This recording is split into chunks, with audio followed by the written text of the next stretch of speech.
فيديوهات منتشرة من سنين وبتتعمل كتير ومعرفش ايه المغزى منها، وكلها تريقة وسخرية وتنمر وحاجة كده، يعني لم سيئات على الفاضي، ورجالة كتير قوي بتعملها.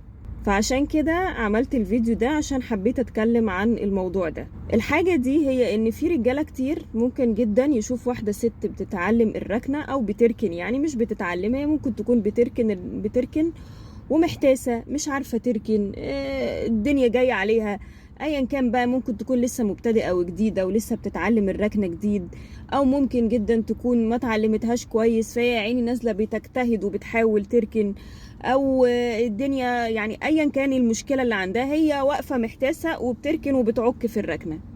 يجي بقى راجل محترم يروح مطلع الموبايل ومصورها فيديو، ويقف بقى ايه، يعني ممكن بقى وعنده فراغ اللي هو مثلا ممكن يقعد بالربع ساعة والتلت ساعة فاتح الكاميرا وهو بقى قاعد فاضي، قاعد بقى عمال يصورها وهي عمالة تركن، ويروح مركب بقى على اللي هي بتعمله ده، يعني اللي قادرة على التحدي، وهي يا عيني اساسا لا قادرة تواجه حد ولا قادرة تتحدى اي بتنجان يعني.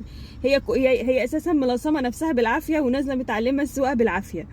فبعدين بقى يجي واحد يروح مصورها ومتريق عليها، ويتريقوا بقى وبالزربيح بقى، تعليقات بقى مش ممكن، الناس كلها داخله تتريق عليها، واللي قادره على التحدي وسواقه الستات ومش عارفه ايه. طيب حضرتك انت قابلت واحده محتاسه في الركنه وبقالها ربع ساعه بتركن، بقالها دقيقه بتركن، بقالها دقيقتين، بقالها سنه، ايا كان المده اللي هتاخدها ايه، حضرتك انت شايف انها مش عارفة تركن، حاجة من الاتنين تعملهم: يا اما تسيبها في حالها وملكش دعوة بيها واتفرج عليها في صمت، مش لازم تطلع الموبايل وتحط التاتش بتاعك ومادام انت قاعد فاضي كده وموراكش حاجة ومطلع الموبايل عشان تصورها المدة دي كلها. او حضرتك حاجة تانية انك انت يا تساعدها، يعني ما هو يا اما تسيبها في حالها يا تنزل تساعدها وتقولها تركن ازاي. ايه بقى وجه الاستفادة اللي انتوا بتستفيدوها لما تصوروا واحدة وتاخدوا سيئات ان كم الناس اللي داخلة تتنمر وتتريق عليها؟ انت لا تعلم ظروفها، ايا كان بقى، هي ممكن تكون فعلا مش عارفة تركن، مفيش مشكلة، يا حضرتك انزل ساعدها وعلمها ازاي تركن، حضرتك اعملي كذا كذا يا سيدي، هتاخد ثواب انك انت بتساعد واحدة في الشارع، يعني ايه المشكلة؟ ده حتى يوم ما هتساعدها وهي تفتكر الموقف ده، في كل مرة هتيجي تنزل تركن لو افتكرتك هتدعي لك وتقول ربنا يبارك له، في واحد وقف معايا ركن لي. وفي رجالة كتير فعلا بتساعد ناس كتير، تلاقي بنت محتاسة في الركنة تقف معاها لغاية ما تركن وتظبط الركنة.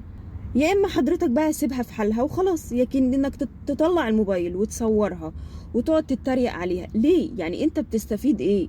انا عارفه ان في ناس كتير قوي بيستفيدوا انه بيجيبوا نسب مشاهده، والفيديوهات بتعمل نسب مشاهده والحياه بتبقى جميله والدنيا زي الفل وبيكسبوا فلوس من المشاهدات دي، احنا عارفين ده.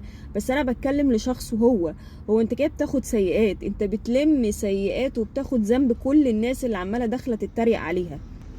انت ما تعرفش ظروفها، هي ممكن جدا تكون مش لاقيه حد يعلمها الركنه صح، وممكن جدا تكون مضطره تنزل تسوق، هي مش حابه الموضوع، فهي يعني مضطره تنزل، ايا كان ظروفها ايه. بصراحة هو موقف مستفز جدا، هو لا يمت للرجولة بصلة. يعني انت كراجل هل هتقبل ان لو مراتك او بنتك او اختك او مامتك او اي ست في بيتكو او اي ست تهمك، تقبل ان حد يطلع الموبايل ويقعد يصورها ويلاقي العربيه بتاعتكو ظاهره كده في فيديو والناس كلها داخله بتعلق عليها والناس كلها داخله عماله تتريق؟ اكيد انت مش هتحب موقف زي ده يعني، والناس بقى داخله تتريق موقف سخيف سخيف سخيف يعني بجد. فاعتقد ان دي حاجه مش حلوه، يعني انت بتعمل ده ليه؟ يعني انت لو حتى استفدت ده فانت هتتحاسب عند ربنا، هتتحاسب انت مصور واحده وعمال تتريق عليها، اكيد مش حاجه ظريفه، ومش بتقبل ده على اهل بيتك. فاللي انت ما تقبلوش على اهل بيتك ولا على نفسك ولا ان حد يتريق عليك، بلاش انت كمان تعمله. يعني ليه بتعمله؟ ما بتستفيدش حاجه، هتستفيد ايه يعني؟ هتاخد شوية لايكات وشوية مشاهدات وصفحتك هتكبر شوية، بس انت في المقابل انت عند ربنا انك اتنمرت على حد واتريقت عليه وانت ما تعرفش ظروفه. صدقني انت لو لقيت اي واحده ست واقفه محتاسه في الركنه وانت عندك الوقت انك انت يعني مثلا مش مستعجل او حاجه وعندك الوقت انك تقف تساعدها، ساعدها، قول لها اركني كذا، اعملي كذا، لو في قاعده معينه تقولها لها هتدعي لك، والله هتدعي لك، ويمكن تكون في يوم من الايام صدقه جاريه ان انت عملت علم او علمتها حاجه في لحظات، في دقيقه او دقيقتين، بعد كده هي ركنت والدنيا ظبطت معاها، وكل ما تفتكرك هتدعي لك. لكن ان حد يتريق وحد يتنمر، الناس مش متخيله قد ايه ان ده ممكن يضايقها. يعني هي لو في يوم من الايام الست اللي انت صورتها دي او البنت اللي صورتها دي وشافت الفيديو ده، ما هي ممكن تتعقد، ممكن ما ترجعش تركن تاني، ممكن تاخد الموضوع بضحك وهزار، وممكن جدا انها تتضايق، ممكن تتعقد، انت ما تعرفش ظروفها. 3/4 الستات اللي بتتعلم السواقه على فكره هي بتبقى مضطره. هي في بنات كتير بتبقى حابه الموضوع، بس في العدد الاكبر او النسبه الاكبر هي نزلت عشان مضطره، عشان تودي عيالها المدرسه، عشان تجيب طلباتها، عشان تروح شغلها، عشان بقت بتسافر، عشان عزلت في مكان بعيد وبقت عايشه بعيد عن اهلها او بعيد عن شغلها، فبتضطر انها لازم تركب مواصلات، فلا اضطرت تتعلم السواقه، وهكذا. يعني يعني 3/4 الستات هي لو عندها البديل ان حد تاني يسوق واللي يودي ويجيب، هتقول لك يلا الف بركه، انا اوجع قلبي ليه يعني. لكن اللي بيسوقوا دلوقتي 3/4 مضطرين، ان احنا الظروف حطانا في حاجه. فانت ما تجيش تصور واحده هي اساسا ممكن تكون جدا ظروفها مش احسن حاجه ومضطره، فانت تعقدها في عيشتها اكتر. ده غير بقى التريقه والحاجات الوحشه الكتير اللي بتحصل والتعليقات اللي بتتكتب. يا جماعه حاولوا، يعني احنا بنعمل حاجه لاخرتنا، يعني احنا بنحاول لما نقدم محتوى محترم او الناس اللي بتقدم حاجه جديده، ده احنا هنتسأل عليه. يعني دي مش حاجة برضو هينة الناس فاهمها انها السوشيال ميديا دي هيافة وهبل وبنشير حاجات وخلاص. لا، احنا هنتحاسب.